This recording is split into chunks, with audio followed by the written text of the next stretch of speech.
The biggest regret of this father was giving his disabled son a book about the Olympics. His intention was simply to inspire him to overcome his illness, but little did he know that his son would come up with all sorts of bizarre ideas afterward. For instance, one day, after holding his breath in the bathtub for 58 seconds, he mistakenly believed he could participate in the Olympics and decided to run away from home to compete, even in the middle of the night. Just as he reached the door, his mother, who had been waiting for him, called out, "Rome, I'm going to hold my breath at the Olympics." Instead of being annoyed by her son's antics, she kindly handed him a beautiful cookie box, smiling as she said that if he couldn't win a medal, he could at least store it in there. As soon as the son left the house, she hurriedly called her husband. So when the son, limping, confidently arrived at the bus stop, he was promptly caught by his father, who had been lying in wait. For the next few years, the couple, with the father taking the stern role and the mother the supportive one, carefully dealt with their constantly troublesome son. Eventually, the son's leg healed until one day, while practicing javelin, he accidentally pierced the glass next to his father's head. At that point, the father could no longer contain his frustration and burst the son's bubble of dreams. "Eddie, you are not an athlete!"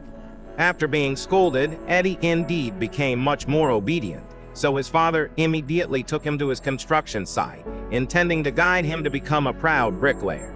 However, in all their calculations, they forgot that there was a ski resort next to the construction site, which unexpectedly led Eddie to discover a new passion.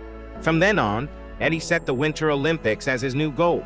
Although his talent was lacking, he made progress every day, and by the age of 19, he successfully entered the trial for the British ski team, almost stepping into the Winter Olympics the following year. Unfortunately, that was the extent of his abilities, and soon after, Eddie heard the news that he was kicked out of the ski. Frankly, Eddie, you will never be Olympic material. Team. Feeling dejected, Eddie decided to accept his father's arrangement and become a stable bricklayer. Although he was reluctant, he took down the posters from the wall, and despite his lingering feelings, he chose to put away his skis. His observant mother noticed her son's pain and, feeling empathetic, wanted to encourage him as she did when he was little. But the words never left her lips. Little did she know, before the meal was ready, Eddie discovered a new avenue. The high diving event on the poster reminded him of a way to participate in the Olympics.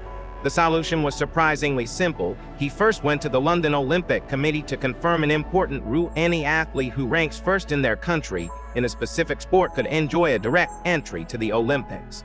This made Eddie realize that as long as he achieved any result in this event, he could open the door to the Olympics.